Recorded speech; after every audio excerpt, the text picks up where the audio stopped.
Quand on aborde la gastronomie, tout est pluralité. Dans une recette, plusieurs ingrédients. Pour les achats, plusieurs commerçants. Dans l'assiette, plusieurs aliments. Alors oui, j'ai voulu définir ce podcast Passion sans modération comme une rencontre entre plusieurs personnalités de la sphère food. Une vraie tablée souriante grâce à laquelle vous passerez, je l'espère, un très bon moment. Le dénominateur commun, ce sont des convictions et une passion dévorante de mes invités pour le métier qu'ils incarnent sans modération. J'anime, ils s'expriment, elles racontent, vous écoutez et nous partageons une table, ensemble. Au menu de l'émission, une conversation 3 étoiles, des interviews aux petits oignons, des confidences épicées. Oui, un podcast vitaminé comme moi. Mais qui suis-je ? Qui est donc derrière le micro ? Je m'appelle Virginie Legrand, je suis chef à domicile depuis 8 ans et je foisonne de créations nouvelles et audacieuses. Et si, aujourd'hui, ensemble, on laissait caraméliser des cuillères entières d'énergie positive ? Allez, venez avec moi dans les coulisses de la foodosphère. On va se régaler ensemble. Les arts de la table, la gastronomie et les métiers de bouche fascinent beaucoup. Dans ce podcast, j'ai voulu fédérer les esprits du goût, les gourmets, les épicuriens et toutes les personnalités qui se sont engagées dans cet art de vivre sans compter leurs heures. Aujourd'hui, je suis enchantée de recevoir au studio mes 4 invités. Elisa, qui réalise et promeut les Hookies, des biscuits gourmands fabriqués de manière artisanale avec plusieurs saveurs irrésistibles. Bonjour Elisa. Bonjour. Bonjour Émilie Le Sur, journaliste culinaire, chef de la rubrique cuisine au journaldesfemmes.com. Bonjour Virginie.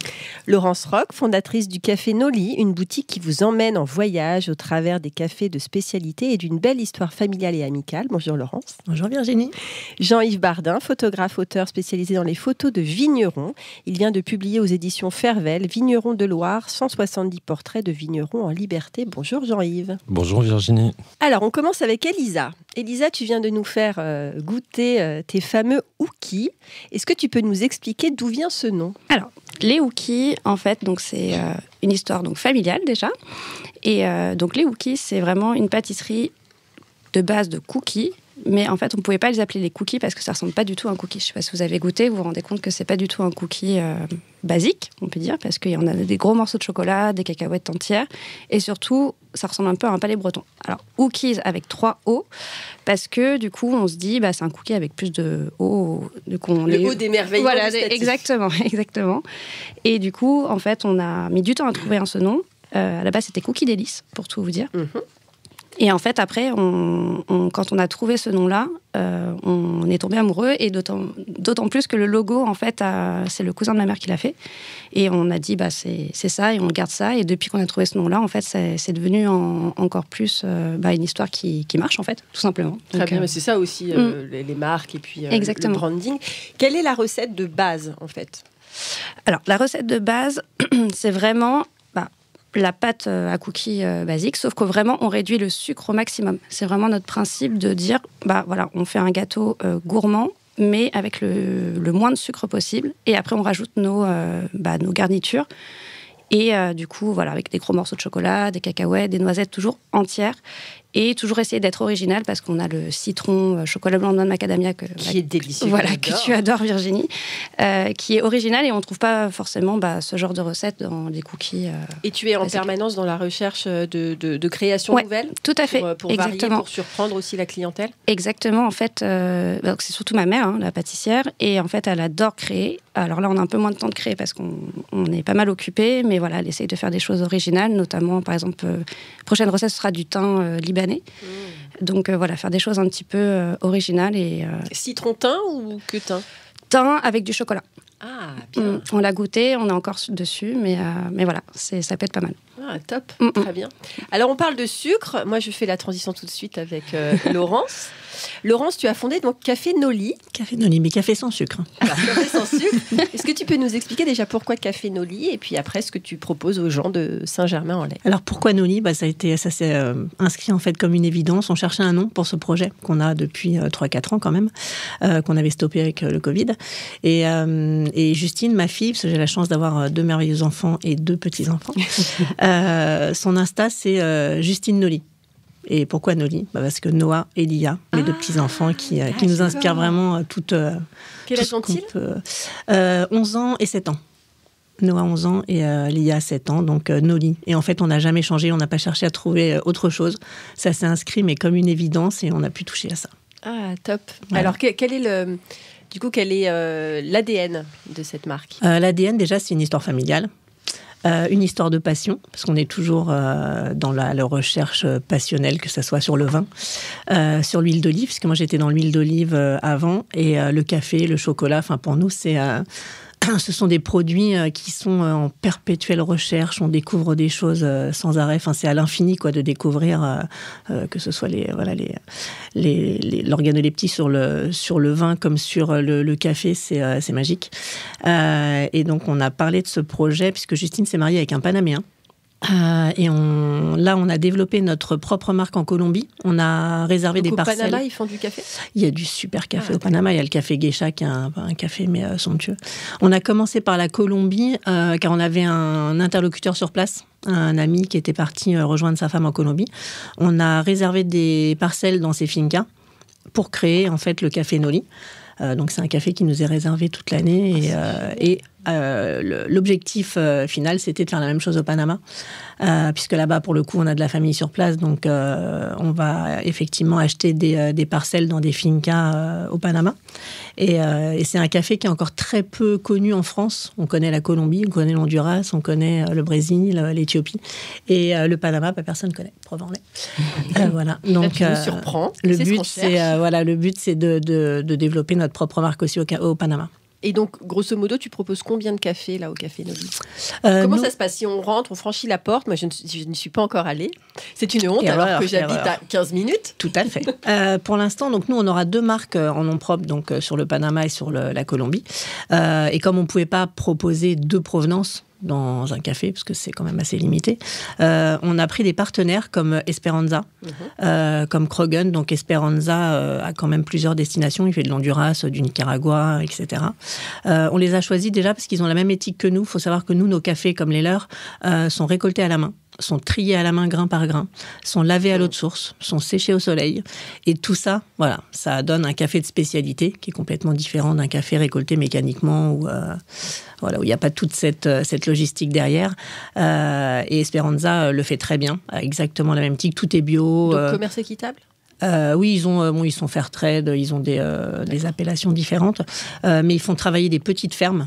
Ils ne font pas travailler les gros, ils font travailler les petits. Tous leurs producteurs, y compris les nôtres, sont rétribués à leur juste valeur. Donc, il y a même des sommes qui sont reversées sur chaque paquet vendu Esperanza. Et ensuite, on a choisi Krogan. Bon, on voulait faire du circuit court, on voulait être dans la région. Donc, Esperanza est à Villeneuve-la-Garenne. Donc, on commande notre café frais, en fait. Il nous torréfie tous les 15 jours. Donc, on a toujours du café qui est fraîchement torréfié ou fraîchement moulu. Et où on est allé un petit peu plus loin, on est parti en Bretagne avec la marque Krogan, parce qu'ils nous ont vraiment séduits sur tout ce qui est filtre. Parce qu'il y a le café grain qu'on met dans les machines et on se fait son petit expresso. Et il y a aussi le slow coffee, ce qu'on appelle le slow coffee. Et Krogan le fait admirablement bien. Et c'est 2 petits jeunes qui ont monté cette société donc en Bretagne. On les a rencontrés sur le Paris Coffee Show. Et ils nous ont vraiment séduits sur les notes aromatiques de leur blend qu'ils font pour le café filtre. Donc voilà, on travaille avec eux aussi parce qu'ils ont la même éthique que nous. Du coup, tu connais Victor Delpierre ? Oui. D'accord. Okay. Ouais. Très bien, parce qu'il est spécialisé. Il est toujours... je le connais, il avait travaillé aussi à l'époque pour Gontran, donc... D'accord. Ses recettes sont fabuleuses. Très bien. Alors, on parle de caféiculteur, donc de récolte. Oui. C'est ça. De torréfacteur, de caféiculteur. Torréfacteur, caféiculteur. Les viticulteurs, Jean-Yves, pourquoi avoir choisi de t'orienter à chaque fois sur l'image des portraits de vignerons, tes gueules, tu dis les gueules de vignerons. Oui, c'est vrai. Moi, j'ai démarré ce travail, en fait, en commençant des photos dans les vignes, par des ceps de vigne. Et je voyais des créatures dans les ceps de vigne. Alors, en photographie, ça s'appelle de la pareidolie, quand on regarde des nuages et puis qu'on voit des formes et tout ça. C'est vrai. Et puis, l'environnement m'a plu, j'ai rencontré des vignerons, j'ai pris quelques photos, et puis tout de suite, je sais pas, ça m'a parlé, ça m'a plu. On a goûté le vin, ça m'a plu encore plus. Il y avait une convivialité, il y avait plein de choses intéressantes. Et puis, de fil en aiguille, comme je suis photographe, j'ai dit, tiens, pourquoi je ferais pas un projet. Alors, au début, je savais pas si ça allait être une expo photo, etc. Puis très vite, j'ai voulu faire un livre. Et ça a démarré comme ça. Donc, j'ai fait quelle année ? En 2014, j'ai fait un livre qui s'appelait Vigneron d'Anjou. sur l'Anjou, le Saumurois, etc. Et j'ai choisi tous les vignerons qui sont plutôt en bio, biodynamie et vin nature. Ça, j'ai jamais varié. Pour moi, c'est mon axe de travail. Et voilà, donc j'ai un livre qui est sorti en 2014. Et c'est une longue histoire, mais tu es là une pour la belle raconter. Histoire. Ouais, tout à fait. Donc, il y avait combien de vignerons dans ce premier livre ? Il y avait livre ? une 50aine de personnes. Et c'est vrai que très vite, moi, j'ai voulu montrer qui y a derrière le vin, qui fait le vin. Donc, parce que pour moi, c'est ça qui est magique. C'est-à-dire que si vous avez la même parcelle, le même cépage, ben vous allez avoir 10 vignerons, ils vont faire 10 vins très différents. Donc, on a vraiment la personnalité du vigneron dans le vin. Et moi, j'ai eu besoin d'incarner les vignerons. Et puis, je trouve qu'ils ont des gueules et que, quelque part, le vin peut ressembler à la personne. Donc, c'est ça qui m'intéressait aussi. Voilà, donc je m'éclate, je vais les rencontrer et hop, je tire leur portrait et puis après j'essaye de... Et ils se prêtent au jeu parce que j'imagine que ça doit être compliqué aussi pour eux d'accepter de se mettre en lumière. Oui, c'est des gens de la terre, ils n'ont pas spécialement envie d'être pris en photo. Moi, je pense que j'aime bien ce challenge-là, en fait. Il y a un petit côté psychologie où il faut... La photographie, c'est pas que prendre une image. C'est des fois, je peux passer 2 heures, 3 heures à discuter avec les personnes. On va dans les vignes et ils retardent au maximum l'échéance de la prise de vue. Et puis, à un moment donné, faut y aller. Et c'est à moi de les rassurer. Alors, des fois, ils peuvent être aussi un peu bruts, un peu comme ça, rentre dedans et tout. Et à ce moment-là, c'est l'inverse. C'est-à-dire, c'est moi qui leur dis « Oh, moi, pas de problème. Si vous êtes bon, en 10 minutes, c'est fini. » Et comment tu réfléchis ? Moi, là, quand j'ai préparé les questions, je t'ai posé la question, comment tu arrives à capturer la passion par la photographie ? Comment tu fonctionnes ? Est-ce que c'est vraiment l'instinct ou est-ce que tu as des réflexes ? Évidemment, il y a un côté professionnel, c'est-à-dire qu'au bout d'un moment, j'ai des réflexes, je sais un petit peu où je vais me placer par rapport à la lumière, j'ai ma focale, enfin tout ça. Voilà, donc mais en même temps, il y a une grande part de réceptivité. C'est-à-dire, je laisse venir les choses. Je ne sais pas du tout ce qui va se passer. Je ne sais pas quel temps il va faire. Et c'est ce que j'adore. C'est-à-dire, il y a toujours une surprise. Il y a toujours... J'ai des gens, ils sont très peu disponibles. Il faut les attraper en une demi-heure et c'est compliqué. Et j'en ai d'autres, on n'arrive pas à faire la photo. Et j'y retourne et je suis invité à manger. Et là, il se passe un truc incroyable. Invité à manger et à boire aussi. Il y a un chien qui déboule et je fais le portrait du vigneron avec son chien dans les bras, ou il y a un cheval qui travaille. Il y a toujours quelque chose de magique. Alors c'est vrai qu'il faut passer un peu de temps, il faut creuser. Et c'est ce que j'aime, c'est-à-dire c'est pour ça que tu t'imprègnes de l'univers. Voilà, et c'est pour ça que je vais toujours chez les vignerons, in situ, dans leur domaine. Je leur demande de faire un peu le tour et j'essaye de comprendre ce qu'ils font et qu'ils me montrent un peu leurs gestes, leur travail. C'est beau. Merci. Et du coup, ça crée un lien. Donc, tu disais que ton premier livre, c'est 50 vignerons. Ouais. Là, le dernier, c'est 170. Voilà, on a augmenté. C'est jamais les mêmes. Non, il y en a qui reviennent, il y a des guest stars. Il y a là, forcément, comme c'est toute la Loire, j'ai remis les vignerons d'Anjou et j'ai réactualisé un peu les photos parce qu'évidemment, c'est la vie. Donc, il y a des gens qui partent à la retraite. Il y en a qui sont décédés, malheureusement. Il y en a qui s'installent. Il y en a qui se séparent. Donc, ça bouge. Et voilà, donc mais là, 170 vignerons, oui, pourquoi ? Parce que toute la Loire, c'est le plus long fleuve de France déjà, c'est 1006 km, ça traverse 15 départements. Et donc, c'était le petit point géographie. Voilà, et donc on part de l'océan, si on veut, et puis on redescend jusqu'en Auvergne, Mont-du-Forez, Côte-Rouennaise, et on passe par des régions viticoles incroyables, donc tout le pays nantais, on va passer par le Saumurois, l'Anjou, la Touraine, le centre, etc. On descend, et c'est une richesse fabuleuse. Et tout ça tout seul ? Alors tout ça presque tout seul, c'est-à-dire la partie évidemment photo, je m'en occupe. Ensuite, j'ai une formation de graphiste et de directeur artistique. J'ai travaillé en agence puisque j'ai fait une école de graphisme. Et j'avais fait des livres pour des entreprises et des institutions. Donc tiens, toutes les pièces du puzzle commencent à se mettre en place. Donc j'assemble le livre, etc. Mon premier livre, je l'ai fait avec un éditeur. Et puis là maintenant, j'ai créé ma société d'édition qui s'appelle Fervel Édition. Et moi, il y a une partie dont je ne m'occupe pas et je ne suis pas compétent, c'est le texte. Et donc, je laisse faire ça à d'autres, des auteurs que je trouve en fonction de mes projets. et surtout sur le vin où c'est très spécifique de savoir écrire sur le vin. Bien sûr. Donc là, c'est Patrick Rigour qui m'accompagne et qui est sommelier et caviste. Avec les bons termes. Exactement, qui connaît les cuvées, qui goûte, etc. Et c'est Pascaline Lepelletier qui a fait l'introduction du livre. Bah, donc, c'est celle qui s'est présentée au concours de meilleur sommelier du monde. Voilà, donc on peut dire qu'elle a fini dans le top 5 mondial puisqu'elle est 4e. Ouais. Et en fait, Patrick Rigour a formé Pascaline Lepelletier. C'est son mentor et c'est une angevine. Donc en fait, c'est un réseau. C'est le cercle vertueux. Voilà. Ouais, c'est beau. L'Anjou, c'est un bon spot pour le vin. Ouais, j'imagine. Pour la gastronomie aussi, quand même. Ah oui, bah c'est lié, hein, forcément. Et puis, alors, il y en a, c'est marrant, hein, c'est la gastronomie qui appelle le vin. Moi, c'est un peu le vin qui m'amène à me dire, tiens, qu'est-ce que je vais manger avec ce qu'on boit. Voilà, dans l'idée. Et question toute bête, donc sur la couverture, il y a un vigneron. Qu'est-ce qui a fait que tu l'as choisi, lui? Et est-ce que tu peux nous donner son nom et le nom de son domaine? Bien sûr, donc il s'appelle Jean-Noël Millon, c'est la source du Ruau et c'est un vigneron que j'adore parce qu'il est à la fois, là on peut pas voir la photo mais je vais essayer de la décrire, hein. C'est un vigneron qui est dans ses vignes, les cheveux au vent, il y a des gros nuages noirs, le ciel est assez chargé, il tend ses fils et il y a une énergie incroyable dans cette photo. Il est puissance, une grande puissance. Voilà, comme de l'électricité avant l'orage, si on peut dire ça. Ouais. Et c'est quelqu'un que j'aime beaucoup, ses vins sont très bons. À un prix accessible et il est très humble et donc pour moi il réunit beaucoup de qualités et comme j'aime beaucoup la photo, je me suis dit tiens, ce sera la couverture. Bravo, merci. En tout cas. Émilie, toi tu es chargée du Journal des femmes cuisine. Est-ce que tu peux nous dire qu'est-ce que c'est exactement le Journal des femmes cuisine? Alors le Journal des femmes cuisine, c'est une rubrique qui appartient donc au site féminin Le Journal des femmes. Et du coup, c'est une rubrique où la colonne vertébrale va vraiment être les recettes. Là, on approche bientôt des 60 000 recettes, mais pas que. Et c'est ça que j'aime beaucoup, c'est que c'est vraiment la gastronomie à 360 degrés. On a vraiment ces recettes, à la fois des recettes qui viennent de vous, moi. On aime cuisiner, on dépose des recettes. Notre travail, c'est de vérifier qu'elles sont quand même valables. De la modération, quand même. Voilà, une bonne partie de modération. Il y a parfois des surprises. Oh, attends, alors... Pas toujours gourmandes. Alors, surprise, dis-nous la petite anecdote, le truc pire que l'internaute a déposé, tu t'es dit non mais ça passe pas. Alors, je pense que le confinement a été dur pour beaucoup de personnes, que l'ennui a été à son apogée.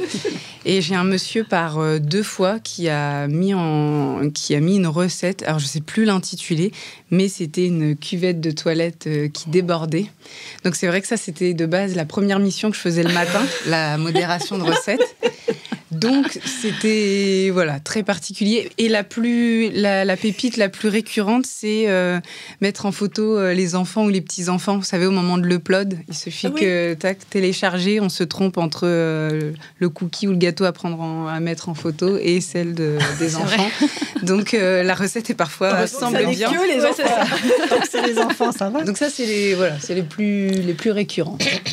Donc voilà, donc il y a vraiment ce côté de recettes, donc de recettes vraiment d'internautes divers. Il y a une partie de recettes de marques. Donc moi, je travaille au quotidien avec des marques qui peuvent nous envoyer leurs recettes et également des recettes de chefs parfois.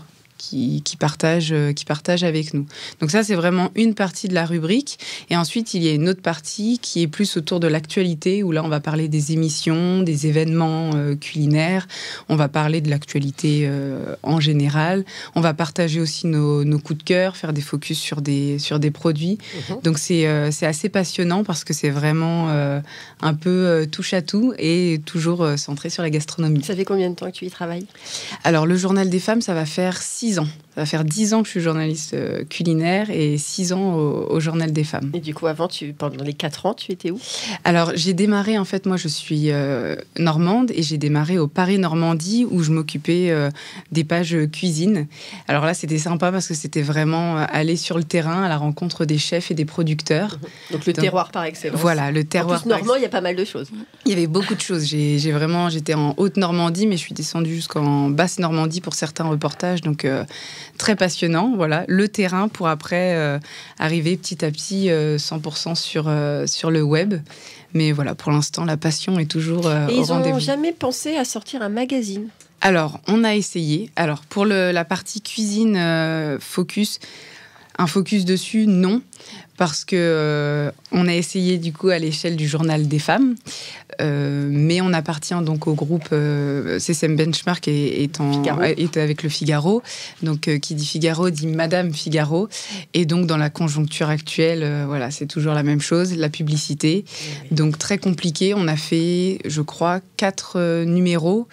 Et voilà, force est de constater que la régie avait un petit peu de difficulté à pouvoir satisfaire tous les supports. Donc on s'est concentré sur ce qu'on sait faire le mieux, le web, qui de base, voilà, tous les sites du groupe CCM Benchmark sont des pure players. Donc voilà. Alors, des pure players, c'est quoi? C'est seulement un site internet. Seulement un site internet, du coup, pas de partie, c'est pas bimédia, c'est qu'une partie web et pas de partie papier. D'accord, ok, merci beaucoup. Et du coup, toi, quel est ton rapport à la gastronomie hors bureau? Quand je t'ai demandé comment te présenter, tu m'as dit, je suis une épicurienne. Comment tu m'as dit ça? On sentait que tu étais une gourmande, quoi. Oui. Donc tu aimes cuisiner? Alors moi j'aime cuisiner, ça fait très longtemps. En fait, à 14 ans, je me suis retrouvée seule avec mon papa et mon frère, où du coup tous les jours, c'est moi qui faisais à manger. Donc il fallait quand même essayer de trouver des idées. Alors mon père avait pour moi une vocation un peu particulière. Il aimait bien mes sauces. Il me disait tu devrais être saucière. Donc c'est vrai que ça aurait pu être une vocation, mais j'ai su très tôt que je voulais être journaliste. Et puis voilà, petit à petit, vraiment, j'ai pu allier les deux. Mais vraiment, la cuisine fait partie intégrante de ma vie. Je cuisine au quotidien. Je suis un peu plus sucrée que salée, mais c'est vraiment quelque chose qui n'est pas juste un besoin vital. Voilà. C'est parfois le cas pour certaines personnes. Moi, j'ai vraiment plaisir à découvrir et j'ai vraiment eu une éducation autour du fait que l'on ne dit pas qu'on n'aime pas quelque chose tant qu'on n'a pas goûté. Alors par contre, il y a un ingrédient. Attention, le café. Voilà, c'est la seule chose où vraiment.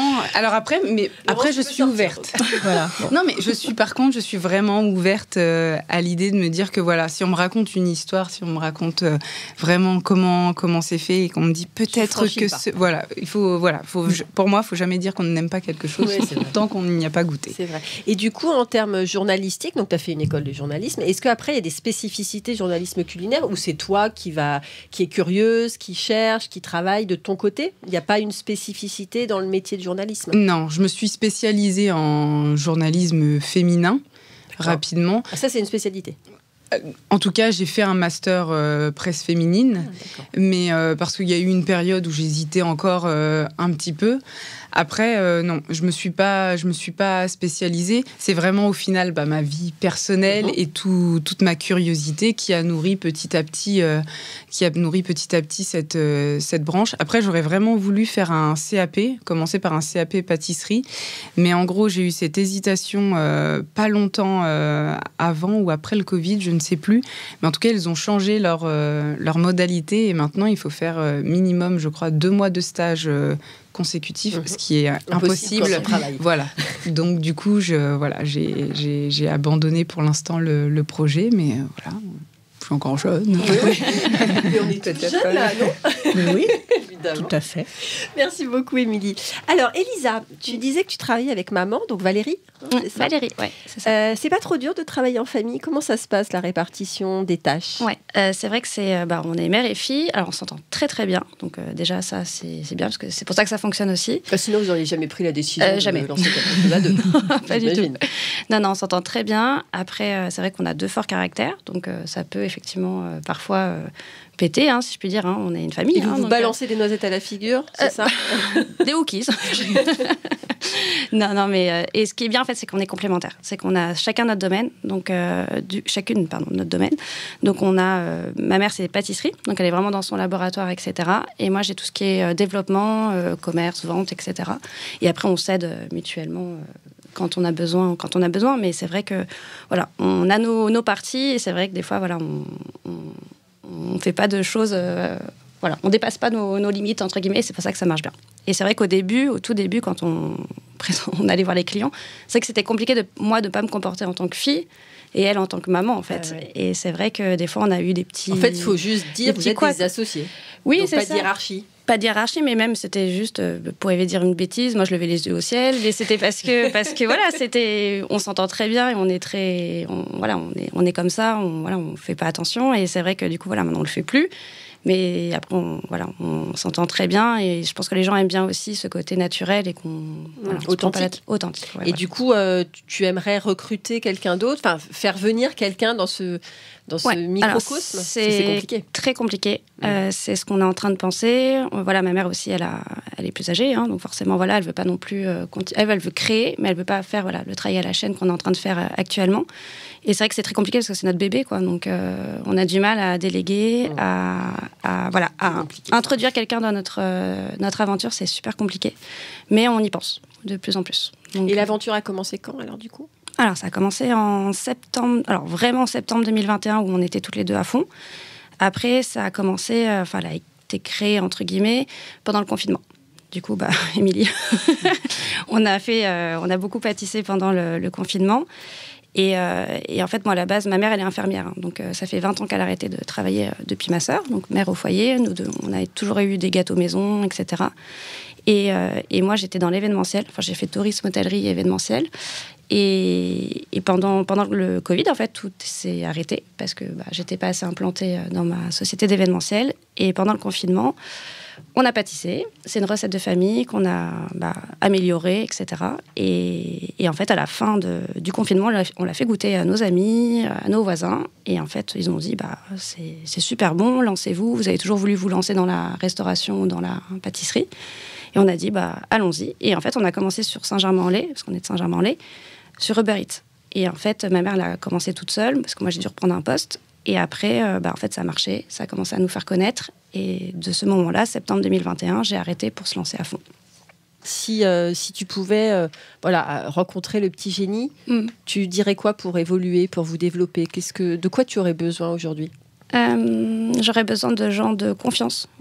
Vraiment, c'est vraiment ça, c'est vraiment le genre de confiance pour en fait déléguer et nous faire évoluer, et après avoir effectivement tout ce qui est développement d'une boutique, de choses comme ça. Oui, donc ça c'est ce que tu nous disais en off, tu aimerais avoir une boutique à Paris ? À Paris, ouais, mais plus tard quand la marque sera plus ou moins connue, enfin j'espère, et d'avoir vraiment, et puis s'orienter aussi vers d'autres pâtisseries aussi, parce qu'on ne veut pas s'arrêter qu'aux cookies, mais d'avoir une autre marque, parce que notre marque, notre société, c'est Max et Zabout Délices, et notre produit, c'est Hookies, mais on ne veut pas s'arrêter à Hookies et faire d'autres choses. D'accord, mais toujours dans le sucré. Toujours dans le sucré, mais pourquoi pas après, plus tard, changer de bord et aller dans le salé. D'accord. Ouais. Okay. Laurence, alors à côté de toi, du coup, à ta gauche, tu as quelqu'un qui n'aime pas le café. Mais on peut s'arranger, on peut lui faire découvrir des recettes comme les cookies avec le marc de café. Alors voilà, qui était très bon. Je te posais la question. Donc toi, les coffee lovers viennent te voir donc pour déguster du café, produit. Pour déguster avec et acheter du café. Voilà, ça manquait à Saint-Germain. Ouais. Et du coup, comment tu accompagnes ? Comment tu crées les recettes de sucré à côté Alors nous, c'est vraiment une partie quand même secondaire. Tout ce qui est création. Après, on a fait notre recette de cookies signature, parce que ça s'imposait d'offrir un cookie, une part de cake avec les personnes qui dégustent sur place. Et comme on cherchait comment récupérer ce marc de café qu'on a en énorme quantité, donc là, on va mettre en place un système de bacs récupérateurs pour les gens qui veulent venir, pour les jardins, pour faire des gommages, des masques. Rentre. Oui, on a. C'est efficace, ça ? Oui, c'est efficace. T'as testé ? Oui, surtout le corps. Donc tu mélanges le marc avec quoi ? Avec une huile végétale. D'accord. Et d'ailleurs, il y a un livre, alors j'en parle pas trop pour l'instant parce qu'on va le référencer la semaine prochaine, mais on a une personne qui a écrit un livre justement sur les recettes avec le marc de café, qui sera en vente à la boutique et qui est vraiment génial. Bien, tu me l'as fait venir, s'il te plaît ? La semaine prochaine, je te donne toutes les coordonnées. Merci beaucoup. Quand j'aurai le livre en main. Ça m'intéresse. Mais vraiment très très bien. Et du coup, pendant le confinement, n'est-ce pas ? Nous avons cherché aussi à pâtisser. Moi, à mes temps perdus, parce que je suis un peu hyperactive, j'ai fait un CAP pâtissier. Voilà. Comme ça, mais en candidat libre, avant que ce soit trop contraignant de faire effectivement des stages de 2 mois consécutifs. Et on a une recette de cookies qui est dans la famille depuis nos grands-mères. Et on a donc ajouté du marc de café dans le cookie, ce qui fait en fait un parfum très léger, parce que le marc est déjà passé dans le perco. Donc ça donne juste un petit côté croustillant, comme s'il y avait des petits grains de café torréfié. Mais c'est beaucoup plus léger. Moi, je les ai goûtés, ils sont vraiment très bons. Ouais, merci.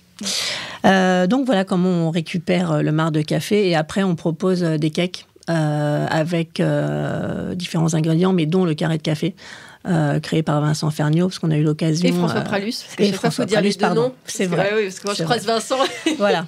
On a eu l'honneur de croiser que Vincent, mais effectivement, ça a été en collaboration avec la Maison Pralus. Et explique ce que c'est, parce que c'est assez bluffant. C'est complètement bluffant. Enfin, nous, tous les jours qui passent à la boutique où on fait goûter ce carré de café, les gens sont bluffés. Ce n'est que du beurre de cacao et du café 100% arabica. Il n'y a absolument pas de transformation chocolat. Et donc, c'est un carré de café à croquer. C'est pas un carré de chocolat. Et les gens sont vraiment bluffés. Bon, il existe en lait normal et un peu plus soutenu. Et tu as aussi des sachets où tu peux, comme du chocolat à pâtisser, en fait. Alors, du coup, ils nous le vendent en plaques d'1 kilo. Non, c'est des gros blocs d'1 kilo, comme faisait Valrhona pendant un moment. C'est des grosses plaques, en fait. Que tu peux faire fondre pour mettre Exactement. Dans des cakes ou dans des préparations. Et donc, c'est Vincent qui nous a donné sa recette personnelle de cake, qui est divine.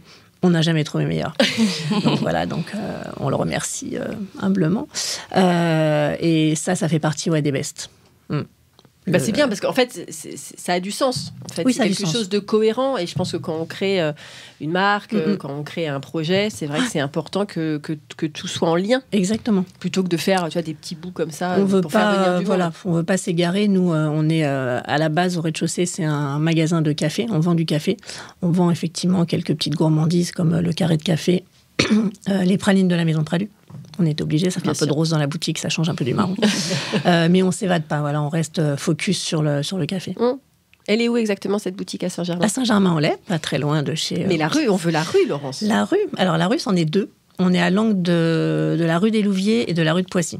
D'accord. En face du cinéma central, en dessous, la plus grande caméra de la ville de Saint-Germain, en sécurité totale. Voilà. Non, on est très très bien placé. Ok, merci beaucoup. Jean-Yves ? Oui. Alors Jean-Yves, donc photographe de talent, passionné, passionnant, et tu as eu beaucoup de prix. Et donc nous, on s'est rencontrés. Raconte l'histoire. En fait, on s'est rencontrés en Suède, à Umeå, qui est donc une ville au nord de la Suède, et pour l'événement qui s'appelle les Gourmands Awards International, qui est organisé par monsieur Édouard Cointreau. Père et fils. Père et fils, et qui organise en fait ces événements depuis longtemps dans différents pays du monde. Moi, la première fois que j'y suis allé, c'était en Chine, pour mon premier livre, et qui réunissent une communauté donc de chefs, etc., autour des livres. Donc que ce soit gastronomie, vin, enfin c'est assez incroyable. 35 pays là, quand on y était en juin tous les deux, il y avait 35 pays. Il y a un nombre de nations. C'est un peu comme les Jeux Olympiques gastronomiques. Ouais. Enfin, c'est assez incroyable. Donc il y a des gens du monde entier. Qui viennent présenter leurs livres, et donc sur des sujets, là on parlait du marc de café par exemple, ou d'autres choses qui sont complètement surprenantes, et c'est assez unique, donc c'est toujours une opportunité en fait de s'ouvrir et de découvrir plein de choses, et puis surtout d'être en contact aussi avec différentes personnes, que ce soit journalistes, auteurs, chefs, et donc ça crée Le point commun, c'est vraiment des gens passionnés. Évidemment, et puis qui sont allés au bout de leur projet, donc ils ont tous aussi leur façon. Tiens, j'ai fait mon livre. Alors, des histoires. Voilà, des histoires incroyables. Et comme c'est des gens passionnés, en général, ils vont au bout de ce qu'ils font. Et c'est ça qui est très intéressant. Donc il y en a qui passent par des éditeurs, il y en a qui créent leur maison d'édition, il y en a qui auto-éditent, il y en a qui. Enfin, il y a X chemins en fait pour y parvenir, et c'est ça qui est intéressant. Et toi, tu as été récompensé combien de fois ? Alors, je ne saurais plus le dire exactement parce que là, moins 3, je crois. Oui, je dirais 4. Mais en fait, je vais recevoir un prix là. Je retourne en Suède, donc fin mai, pour Vigneron de Loire. Et là, je suis très fier, mais je trouve toujours que c'est trop. Mais en fait, c'est dans la catégorie meilleur éditeur au monde du livre sur le vin. Génial. Donc je suis en lice avec d'autres éditeurs. Enfin, je suis très content, bien sûr. Voilà. Parce qu'en fait, le système, c'est qu'il y a des présélections. Oui. Et il y a énormément de catégories. Donc ça, c'est génial. C'est-à-dire que chacun peut avoir sa chance. Parce que si il y avait que quelques catégories, ça serait évidemment toujours les plus gros éditeurs et les chefs les plus connus qui auraient les prix. Donc, quelque part, c'est un peu limité. Là, il y a quelqu'un qui peut venir d'Éthiopie, du fin fond d'un village, qui a fait un livre sur le café avec je sais pas quoi. Et puis, en fait, c'est de A à Z. Donc, c'est de Azerbaïdjan à Zimbabwe. Je crois qu'il y a tous les pays du monde vraiment qui sont représentés, tous les auteurs. éditeur. Et donc, il a aujourd'hui une collection de livres de plusieurs dizaines de milliers de volumes dans le monde entier. Donc, rien que ça, c'est extraordinaire. Parce qu'en fait, Édouard reçoit tous les livres. Après, il y a un comité qui sélectionne. Et moi, quand j'y suis allée, donc c'était pour mon premier livre, et j'étais dans la catégorie First Cookbook. Et en fait, quand je suis partie là-bas, on était 5. Donc, j'étais en lice avec, je crois, l'Australie, l'Irlande. Voilà. Et j'ai eu le prix où je représentais la France. Donc, c'était mon petit kiff. Et c'est vrai que c'était, au-delà du fait d'avoir gagné, c'était vraiment un échange extraordinaire sur un point commun qui est cette passion, cette vibration pour la gastronomie. Donc il y avait aussi beaucoup sur les drinks. Moi j'avais vu une conférence, parce qu'il y avait des conférences aussi qui s'organisent. C'est un food symposium en fait. C'est ça. Donc c'était du 2 au 4 juin. Donc énormément d'intervenants, c'était hyper très pointus, chacun sur leur sujet, dans différentes langues, tous les pays du monde. Donc c'est quand même assez passionnant. C'est passionnant. Ouais, très bien. Voilà. Donc là, tu pars... Là, je pars fin mai. Alors, je fais les photos aussi pour l'événement, parce que je suis photographe. J'ai les deux casquettes. C'est vrai. Mais voilà, donc la première fois, le premier prix, c'est vrai que je l'ai reçu en Chine. Et un jour, bon, ça c'est l'anecdote, mais moi j'avais fait mon livre, Vigneron d'Anjou, comme ça. Puis un jour, j'ai un coup de téléphone. Bonjour, c'est Monsieur Cointreau, est-ce qu'on peut se rencontrer? J'ai vu votre livre, c'est génial. Bon, je dis pourquoi pas, mais moi je ne savais pas trop. Et en fait, notre rencontre s'est fait comme ça. Je suis parti en Chine. Il m'a dit, j'organise un événement en Chine. Est-ce que tu veux venir? Oui. Ensuite, j'ai fait des expos photos là-bas. J'ai rencontré un peu cette communauté. Et donc, il y a des fidèles qui reviennent chaque année. Il y a plusieurs personnes. Et donc, ça s'appelle un petit peu la Gourmand Family. Ouais. Voilà, c'est un peu un état d'esprit... Ouais. Et qu'est-ce que je pourrais dire d'autre? Non, moi, ça m'a donné énormément d'énergie, d'envie. Et le premier livre, je l'avais édité, j'étais passé par le circuit traditionnel en éditeur, etc. Alors, on pourrait parler des heures de l'édition. Hein. En soi, il y aurait de quoi faire une émission. Mais c'est assez complexe pour bien comprendre. Vas-y, donne-nous quelques clés. Eh bien, si vous voulez, pour vous expliquer un peu comment ça fonctionne, quand vous faites un livre, il y a donc il y a l'auteur. Quand le livre est fini, donc il y a l'auteur, il y a l'éditeur, il y a le libraire. Et avant la librairie, il faut que l'éditeur diffuse et distribue le livre. Chacun prend sa part. Donc, si j'arrive à la fin, le libraire, lui, va prendre en gros 30%. Diffusion, distribution, je vais simplifier, on va dire, 30%. L'éditeur, 30 et quelques %. Et l'auteur, il va lui rester 6%, 8%, ça dépend des contrats, ça dépend de la notoriété, etc. Quand il est payé. Alors ça, attention, je vais pas me faire que des copains là dans le monde de l'édition. Mais c'est sur l'ordre de bois ici. Voilà, avec les petits éditeurs, moi c'est ce qui s'est passé. L'éditeur a coulé, il m'a pas payé, il a fait 2 tirages de livres, j'ai vendu 3000 livres, j'ai dû racheter mon stock de livres, etc. Et on m'a dit bienvenue dans le monde de l'édition. Ça peut se passer comme ça. Et ce qu'il faut savoir, c'est qu'aujourd'hui, même des gros éditeurs et des éditeurs connus demandent aux auteurs de financer leurs propres projets, d'acheter leurs livres, etc. Faut pas rêver. Donc, ils vont... c'est pour ça qu'en fait, aujourd'hui, dans les librairies, ils prennent moins de risques. Le papier a augmenté, comme toutes les matières premières. Et donc, ils vont aller, évidemment, vers des choses sur lesquelles ils sont sûrs un petit peu de vendre et prendre pas trop de risques. Parce qu'en fait, il y a un turnover qui est très, très important dans les titres. Et c'est compliqué d'avoir de la visibilité. Et un livre peut rester 1 semaine, 15 jours, etc. Donc j'ai décidé, suite aux rencontres aux Gourmand Awards et avec l'aide de Monsieur Cointreau, qui m'a dit, mais en fait, pourquoi tu ne crées pas ta structure d'édition ? Ok, donc voilà, c'est là qu'il y a une nouvelle casquette et un nouveau job qui démarre, parce qu'effectivement, alors il faut tout faire. Et c'est exaltant. C'est très exaltant, c'est beaucoup de travail, mais c'est possible, puisque là, en fait, j'ai créé mon livre avec cette nouvelle structure, et que, donc, par souscription, je l'ai vendu, et là, je dois être à peu près à 2000 exemplaires vendus, ce qui est pas si mal, enfin, ce qui est honorable même. Voilà, et ça continue, et puis ça fait pas si longtemps qu'il est sorti. Donc, mais j'ai envoyé auprès des vignerons, j'ai envoyé auprès des cavistes, j'ai envoyé auprès de... Parce que du coup, les cavistes peuvent le vendre ? Oui, bien sûr. Tes distributeurs, ça pourrait être quoi ? Alors, des épiceries fines ? Oui, je sais qu'il y a des chefs étoiles qui l'ont chez eux aussi. Ils vont pas le revendre parce qu'ils n'ont pas le temps, c'est pas leur métier, mais qu'ils puissent le consulter. Des épiceries, oui, tout à fait. Il y a peut-être même des choses auxquelles j'ai pas pensé, des cadeaux d'entreprise. Il y a des domaines que j'ai pas explorés encore, mais les librairies évidemment aussi. Donc j'ai aussi une diffusion-distribution en librairie. Et en parallèle, moi, je le vends aussi à côté en direct. L'intérêt quand vous êtes auteur et photographe, par exemple, c'est que vous gardez les droits. Bah oui, c'est ça. Parce que si vous passez par un éditeur, par exemple, à toutes mes photos, si je voulais les réutiliser ou faire quelque chose dans une version étrangère, je ne pourrais pas. Donc il y a plein d'aspects en fait sur lesquels il faut faire attention. D'ailleurs, les contrats. Tu as déjà traduit tes livres? Alors j'ai fait une version anglaise de Vigneron d'Anjou qui s'appelait Anjou Untamed, qui veut dire Anjou sauvage, indompté, wild, on va dire. Mais parce qu'il y a toujours ce côté un peu nature, voilà. Et effectivement, là, je vais voir si je peux vendre les droits à l'étranger. S'il y a un éditeur qui est intéressé pour le marché anglophone, par exemple, ou en Suède, voilà, ce sera la prochaine étape. Bah écoute, on croise les doigts. Plus d'autres projets de livres en cours, hein, bien sûr. Bah évidemment, parce que quand on a commencé, on ne s'arrête plus. Et un projet d'expo? Oui, on a fait plein des expos aussi. C'est vrai. Il y a, en ce moment, il va y avoir une exposition à Orléans. Alors ça, c'est dans le cadre de Mission Val-de-Loire, patrimoine mondial de l'UNESCO. Mais c'est une autre casquette que j'ai, qui est un travail d'auteur, où là, je photographie des cèpes en noir et blanc. J'ai fait 3 séries. La première, c'était le bestiaire imaginaire. La deuxième, ça s'appelle Déraciné.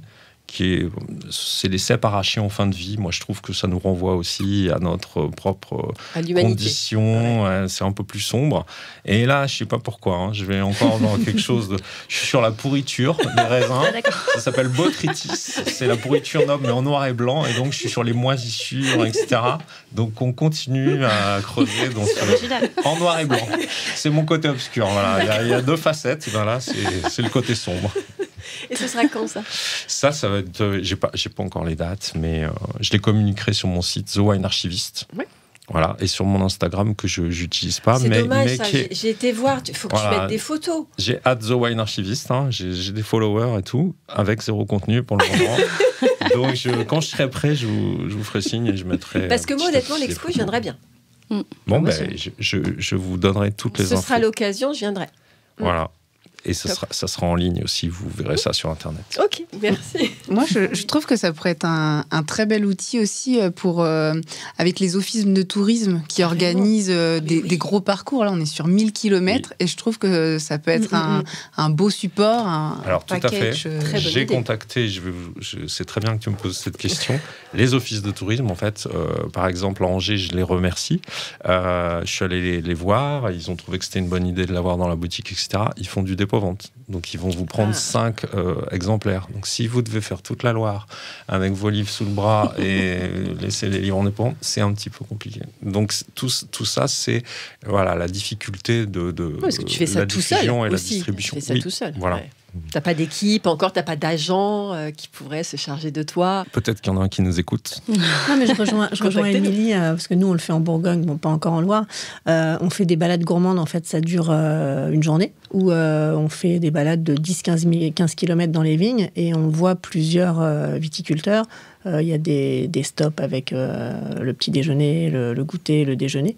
Et ça se termine toujours, effectivement, dans un village. Bon, la dernière fois, c'était Ladois, ça peut être Nuit-Saint-Georges. Il y a peut-être la même chose, effectivement. Oui, je sais qu'il y a des différentes formules en onotourisme dans la région. Donc, je pense que ça va se développer. Et je vais rencontrer des gens, certainement, qui vont...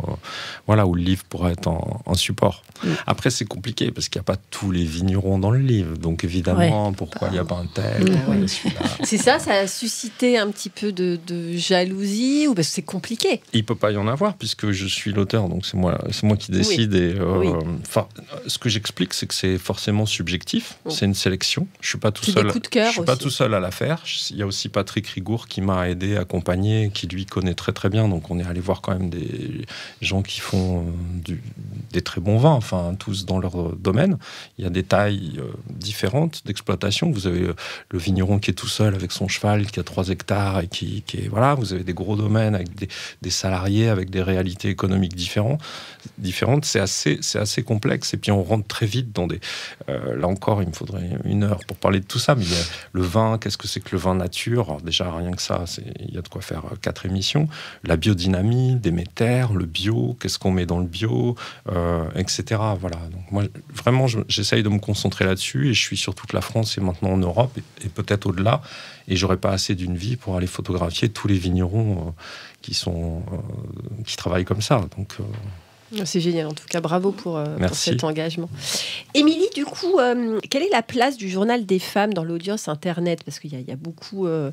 Il y a beaucoup de sites, en fait, on va les citer ou pas, mais qui sont les concurrents. Comment vous faites pour essayer de vous mettre à niveau, ou de les mettre de côté, ou de collaborer ? Comment ça se passe ? Alors, il y a une arme principale pour arriver à aller face à nos adversaires. Ça s'appelle le référencement naturel. Et voilà, au-delà de la partie, j'en ai pas parlé tout à l'heure, mais au-delà de la partie journalistique, il y a cette grosse casquette sur ma tête aujourd'hui qui est de faire en sorte que vous cherchez comment cuire vos asperges, vous devez tomber sur le Journal des femmes. Vous voulez faire le meilleur gâteau au chocolat, vous devez tomber sur le Journal des femmes. Donc ça, c'est tout un travail. Historiquement, on a toujours été en deuxième place, juste derrière Marmiton. Donc voilà, le Journal des femmes, ça... C'est, selon les périodes, selon Médiamétrie, le premier média féminin en France sur le web. Et du coup, le Journal des femmes cuisine, oui, a toujours été derrière Marmiton. Après, il y a eu le confinement et surtout M6 qui mise à fond sur les programmes culinaires. Et en fait, ils sont en partenariat avec Cuisine à Z. Donc, ça les a pas mal aidés. Et notamment, alors du coup, en ce moment, ils sont passés devant nous. Pourquoi ? Justement, pour ce côté aussi référencement. Si vous cherchez sans cesse des choses autour de Top Chef, des recettes autour de Top Chef, ils ont les droits exclusifs, donc ils les ont, tout ce qui est Tous en cuisine, enfin voilà. Et ça, c'est un travail en permanence de toute l'équipe ? Tout à fait. Et ça peut être un 60-70% de mon travail. Là, en début d'année, j'ai eu un début d'année assez sport parce qu'on avait tout qui tombait en même temps.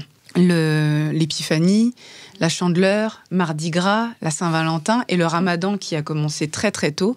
Donc du coup là il a fallu travailler, quand on travaille une thématique comme ça, on va travailler à la fois ses recettes pour essayer de les optimiser au mieux, toutes les astuces liées à ces recettes que l'on peut faire, des sélections aussi complètes de diaporamas avec justement la crème de la crème des recettes ou des thématiques qui peuvent intéresser les gens, et ça fait beaucoup de choses à faire, mais je trouve ça challengeant. C'est clair. Donc, combien de personnes dans l'équipe ? Tu n'es pas toute seule à faire ça. Alors, je suis...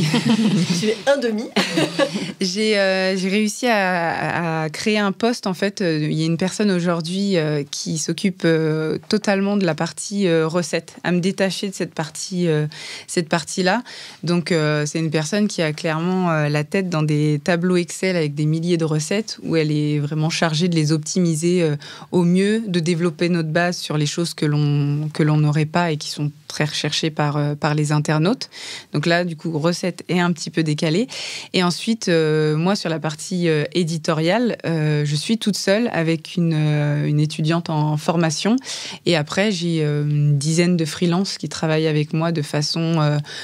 quasi quotidienne, parce que ça demande pas mal de choses à déléguer au quotidien, mais c'est sympa. Ouais, très intéressant. Là, on est dans les coulisses, là, j'adore ça.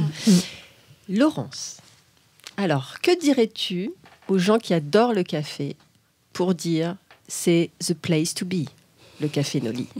Déjà, de par son emplacement, c'est the place to be. Sans prétention aucune, pour ceux qui ne connaissent pas Saint-Germain. Parce qu'à Saint-Germain, à Saint-Germain comme ailleurs, hein, je ne sais pas, je ne connais pas non plus toutes les villes de France, mais l'emplacement est stratégique. Les gens, ils ont un périple, et en fait, ils ne tournent jamais à gauche, ils tournent toujours à droite. Et on est à cet angle-là, où ils sont obligés de tourner à gauche parce que ça va être la rue où effectivement il y a pas mal de magasins, de vêtements, etc. Nous, on est plus sur l'axe où il y a les boucheries. On s'est mis à côté de la rôtisserie du Roi, donc tous les jours, il y a une queue de 100 mètres de long. Donc, non, après, plus précisément pour franchir à la porte, parce que les gens passent devant. Bon, pour l'instant, on a un petit souci, c'est qu'on a des échafaudages du sol au 4e étage qui devaient être descendus en décembre et qui sont toujours là pour le mois d'avril. Donc ça, c'est un petit peu compliqué. La démonte commence. Donc, fin avril, je pense qu'on n'aura plus d'échafaudage. Et là, ça va être vraiment Noël en plein mois de mai. Ça va être vraiment super bien. Sinon, de venir partager, en fait, nous, ce qu'on aime. Et c'est ce projet familial. On a monté ça à 4, donc avec ma fille, mon fils et mon mari. On n'est que 2 à travailler dans le projet. Les 2 autres, il y en a un qui travaille sur une autre structure. Et mon fils qui est encore étudiant en master finance. Donc, ce qu'on aime, nous, c'est partager avant toute chose. Donc, quelqu'un qui franchit la porte, s'il est open, sauf s'il n'a pas envie qu'on lui parle, c'est de partager, de lui raconter. Et en fait, on passe notre vie à raconter. Et c'est ce qui nous plaît, de partager notre expérience, de partager notre passion pour le café, en l'occurrence, sur la partie du bas. Sur la partie du haut, ça va être de partager aussi notre expérience, parce que moi, je viens du domaine de l'événementiel aussi. Donc, on organise des masterclass avec les producteurs qui viennent raconter leur histoire. C'est génial, ça. On est en contact avec un barista qui est double champion de France d'art latte, donc on voudrait qu'il vienne aussi faire des démonstrations et donner sa propre expérience aux consommateurs. Mais ça va être en fait infini. On va organiser des choses là-haut. Donc ça veut dire, tu dis là-haut, c'est là-haut. Parce que moi, si j'ai envie de venir travailler avec mon ordi, c'est possible. D'accord, Voilà, je peux squatter. Il y a plusieurs ambiances. Il y a l'ambiance canapé, il y a l'ambiance manche debout, il y a l'ambiance table basse pouf, il y a l'ambiance 2 tables à partager de 8 personnes au centre. Et on a un bar en bas et un bar en haut. Donc un bar à café. Des bars à café. Bien sûr. Pas d'alcool, du coup. Alors, si, on va référencer du vin. Puisqu'on va demander une licence 3 pour accompagner, il va y avoir un rouge, un blanc, un rosé, un champagne et 3 bières brassées localement.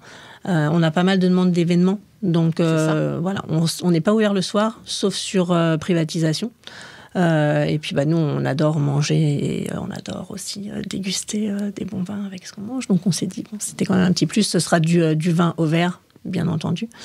Mais voilà, pour aller voir là-haut, il faut venir. Je vais venir.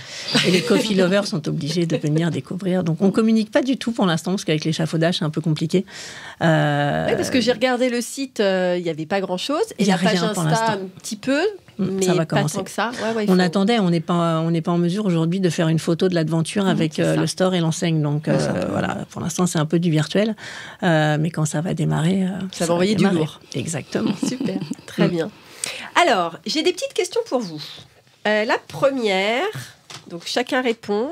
Quel est le plat régional auquel vous ne pouvez pas résister ? Ça, c'est les petites questions que je ne vous avais pas envoyées. On commence par qui ? Alors moi, j'ai déjà faim, donc... C'est clair. Moi, je ne peux pas résister aux omelettes. D'accord. Voilà. J'en ai fait hier au Journal des Femmes. Non. C'est incroyable. C'est vrai. C'est ma passion, les omelettes. Ah ouais, très, très C'est quoi déjà les omelettes ? C'est des œufs pochés dans du vin rouge. Enfin, nous, on les poche à côté, mais il y a plusieurs... avec une sauce vin rouge, champignons, pas mal. lardons, sur une tranche de pain grillé, toasté à l'ail. Ah, ouais, ça aurait du lourd, ça. Ça, c'est pas mal. Ok, donc les omelettes. Ensuite. Moi, c'est le bœuf bourguignon. J'adore ça. Ça serait loin. La sauce, elle est relativement... On reste dans le vin c'est rouge. tout ce qui est sauce, tu vois. J'adore les sauces. Donc, plat en sauce, c'est quelque chose que... Voilà. Avec du pain, baguette. Fraîche, évidemment. Fraîche, évidemment. Très bon. Ouais. Moi, c'est les riz de veau. Et surtout avec une sauce blanche, là, comme peut faire ma maman. Ça, c'est vraiment, j'ai une expression. Je me relève la nuit pour en manger. Voilà, j'adore ça. Génial. Voilà, les riz de veau. C'est pas forcément un plat en particulier, mais c'est vraiment... Ah, mais oui, c'est l'aliment. Ça, c'est l'ingrédient que tu adores. Avec la sauce.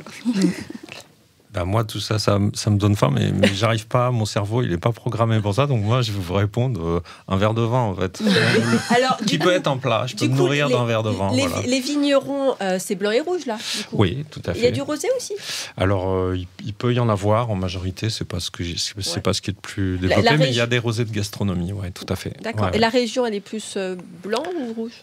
Si on parle de toute la Loire, c'est très varié. Il y a les deux. Donc il y a vraiment du choix. Et puis des vins qui n'ont rien à voir, si vous passez du Bourgueil à la Touraine, au centre, à l'Auvergne, etc. Et donc moi, j'ai envie de mettre un petit coup de focus sur les vins d'Auvergne, parce que je suis originaire de là-bas. Et c'est des vins qui sont assez peu connus, mais donc c'est du cépage gamay.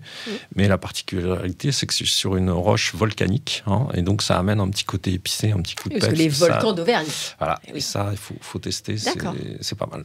Ok, top. Donc toi, tu manges du vin. Je peux. Très bien. Avec modération. Et tu bois du pain. On peut déguster un verre de vin avec une petite tartine. C'est pas à moi que tu vas dire ça. Qu'est-ce qu'il y a toujours dans votre réfrigérateur? Du vin. Voilà, joker. Bien que je ne le mets pas au réfrigérateur, mais voilà. Le blanc. Oui, tout à fait. Alors, qu'est-ce qu'il y a toujours dans votre Du fromage. Ok. Alors moi, je suis normande, du beurre et en masse et demi-sel, bien sûr. Évidemment. Alors moi, j'ai une petite fille. J'ai surtout des Kinder Pingui. Je suis désolée. C'est pas de la pâtisserie artisanale, mais voilà. Mais j'ai toujours ça, forcément. C'est très drôle. Un peu de fromage aussi pour aller avec le vin. Évidemment, bien sûr. Alors, vous avez des petites feuilles, là. Vous en prenez 4, s'il vous plaît. C'est des questions fermées. Petit choix. Vous répondez. Si vous avez envie de dire une anecdote, vous la dites. Elisa, tu peux commencer. Alors, fraise ou framboise? Eh bien, je suis désolée, Virginie. Aucun des deux. Donc, tu n'es pas fruits rouges? Pas du tout. Non, pas fruits rouges. Bah si, pour l'anecdote, moi, c'est la framboise. Quand j'étais petite, j'ai trouvé une fourmi dedans et depuis, je ne peux plus en manger. Voilà. Tout s'explique. Voilà, exactement. Tu peux dire les 4 à la suite. Les 4 à la suite, ok. Terrine ou rillette? Terrine. Ok. Avec un bon vin. Oui, bien sûr. Bon vin rouge. Côte du Rhône, moi, je préfère. Tandoori ou Colombo? Tandoori. Et chocolat blanc ou chocolat noir? Alors moi, je suis plus chocolat noir. Mais bizarrement, je suis dans la pâtisserie, mais moi, je suis plus saucisson, dans tous les cas. Avec du vin. Et toujours avec du vin, oui. Horrible. Cèpe ou morille? Alors moi, j'avoue que les morilles... Sans jeu de mots, les cèpes, hein. Oui. Je me suis dit, est-ce qu'il va tourner dessus? Drôle, hein. C'est drôle. Mais je dirais morille quand même. Ça fait très longtemps que j'en ai pas mangé. J'ai un bon souvenir, donc je retesterai bien. Éclair ou tartelette? Éclair, je pense que je partirais sur éclair. Petite gourmandise. Amaretto ou Grand Marnier? Grand Marnier, je pense. Voilà. Et vin blanc ou vin rouge? Là, c'est impossible. Je peux pas choisir. Je garde les deux. Désolé. C'est dingue que tu sois tombé sur c'est étonnant. Ça. Très drôle. Merci Jean-Yves. Laurence? Alors, coquillette ou spaghetti? Je vais prendre coquillette. Coquillette, Parce que tu es une éternelle enfant. Oui, puis ma petite fille mange que des coquillettes, donc j'en vois de la coquillette passer. Olive verte ou olive noire? Olive verte, les grosses de Sicile. Zester ou mandoline? Les deux dernières, je prendrais bien les deux. On va dire zester. Mandoline, j'en ai laissé quelques bouts de doigts. Le zester, moi je zeste tout. Donc voilà. Et houmous ou guacamole, moi c'est comme le vin et Jean-Yves, je peux pas choisir. Je suis passionnée des deux, donc je prends les deux. Là, j'ai des bons gourmands, là, quand même. Ah ouais, là, houmous guacamole. Émilie? Alors, béarnaise ou mayonnaise? Alors, mayonnaise sans hésitation. Et ça, c'est quelque chose... Souvent, ça fait un peu prétentieux. Mais moi, je n'ai quasi jamais eu, depuis que je vis seule, de mayonnaise industrielle dans mon... Mais c'est tellement facile à faire aussi. C'est ce que je me dis. Alors, après, quand on partage la vie de quelqu'un qui en mange un peu plus que la moyenne, du coup, je le laisse avoir son... Mais ça fait très peu de temps que j'aime avec un petit A, la mayonnaise industrielle de ce fait, justement. Alors, ça aurait peut-être plus été pour Jean-Yves. Bordelais, Bourgogne ou Alsace? Mon Dieu. Loire. Quand j'ai fait mes questions, j'ai même pas pensé à Loire. C'est une honte, je suis désolée. Je rectifierai, Jean-Yves. Il y a Loire et il y a les vins du Jura aussi qui sont extraordinaires. Il y a vraiment... On a la chance en France. Le vin jaune aussi qu'on met avec de la morille. Tout à fait, ouais. Du coup, j'aurais choisi Alsace, donc on n'est pas très loin. C'est le type de vin que j'aime beaucoup. Gourmet ou gourmand? Je pense vraiment les deux. Peut-être plus gourmet, ça dépend à quel moment de la journée. Et entrecôte ou bavette. Alors, très gourmande pour l'entrecôte, mais j'ai une petite anecdote très personnelle sur la bavette. C'est qu'il y a de très nombreuses années, mon frère me raconte qu'il voit une fille et je lui dis « Ah oui ?» et il me dit « Je l'ai emmenée au restaurant. » Alors moi, je dis « Ah ouais, mais quel restaurant ?» Buffalo Grill. Ah ouais, d'accord. Ouais, il envoie du lourd, cette séduction-là. C'est ça. Et il me dit, et tu sais pas quoi? Je dis non, elle aime la bavette comme moi. Du coup, aujourd'hui, j'ai ce petit truc quand je vois bavette, je pense à lui. Comment il s'appelle? Romain. Voilà, Romain. Dédicace à Romain. Très bien. Alors, je terminerai avec 2 questions qui sont importantes. Est-ce que vous pouvez terminer la phrase? Pour moi, cuisiner, c'est... Partager. C'est l'amour, moi je dirais. C'est avec un verre de vin, pas loin. Non, c'est vrai, je suis pas un grand cuisinier, mais quand je cuisine et que je m'y mets, psychologiquement, j'aime bien avoir un verre de vin. Je trouve que ça me... Mais on est tous d'accord. Nous, on cuisine jamais sans un verre de vin. J'ai besoin de ça, ça serait un peu extrême. Mais alors le problème, c'est que moi, dans mon métier, je cuisine beaucoup. Je vous laisse déduire. Voilà.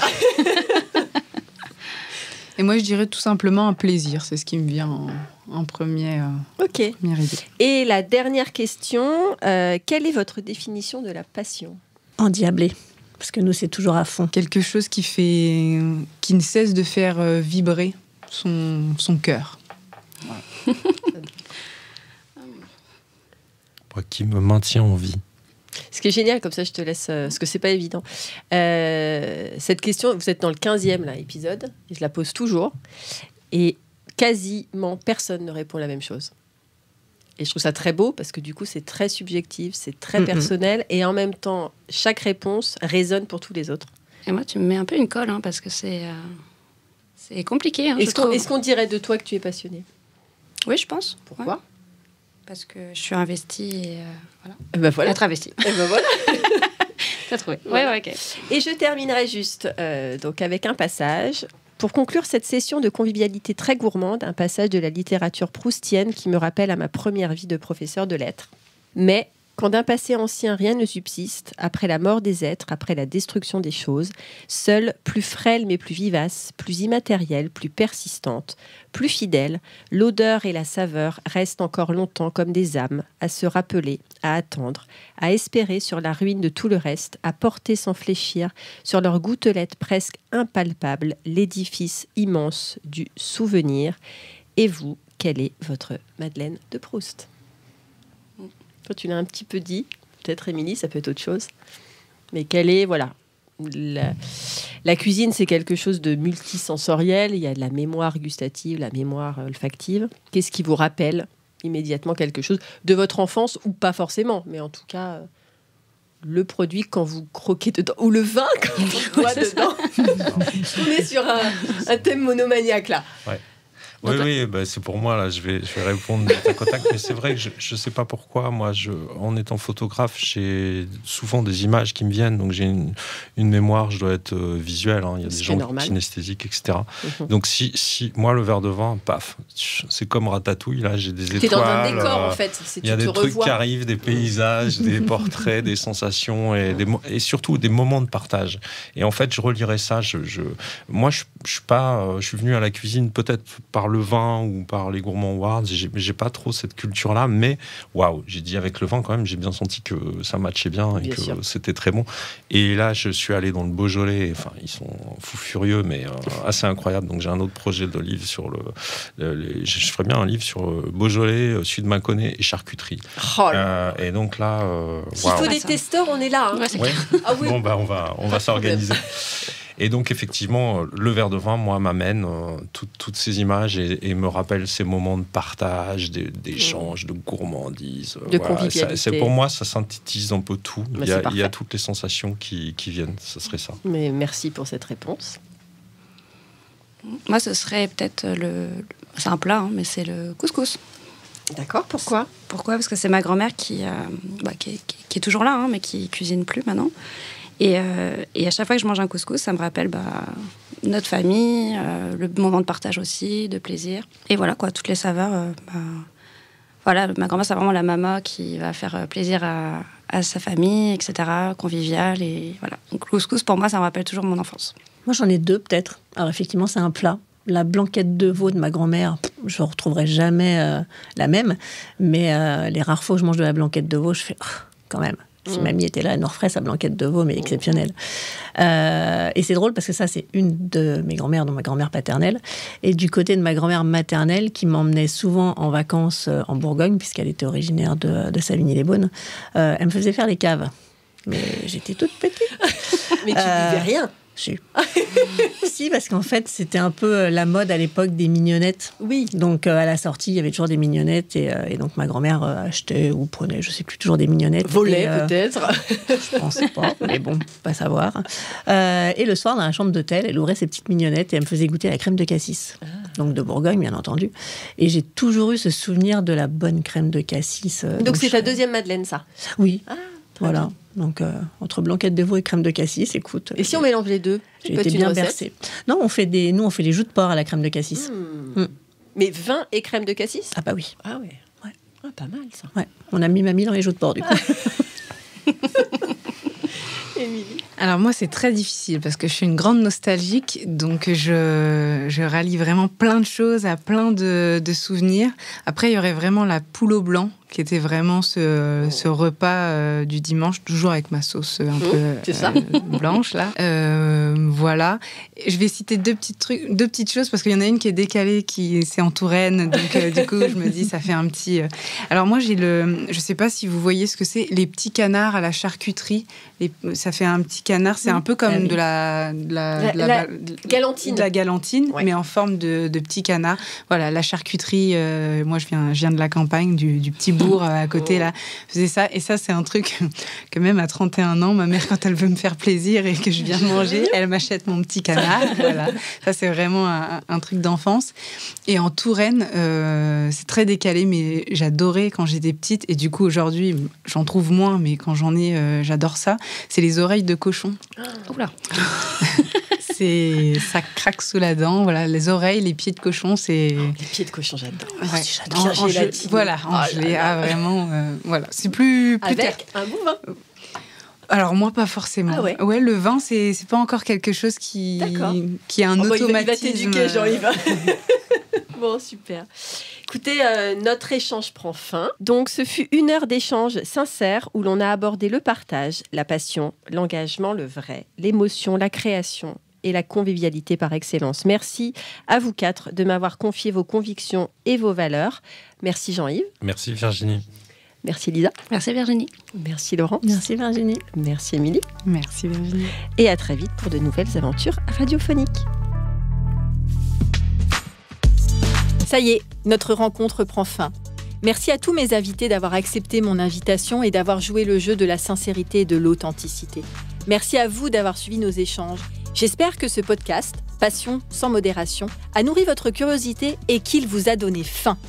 J'ai aimé, en effet, mettre en lumière toutes les personnalités qui contribuent à faire de l'alimentation et de la gastronomie une pierre angulaire de notre beau pays et de notre art de vivre. Alors, on se donne rendez-vous au prochain épisode ? Pour prolonger l'expérience gourmande, retrouvez moi et mon univers sur mon site communique-passion.fr. Créons-nous prochainement un rendez-vous dans votre cuisine pour un menu qui nous ressemble à l'occasion d'un événement qui vous rassemble. Vive le fait maison et vive la passion!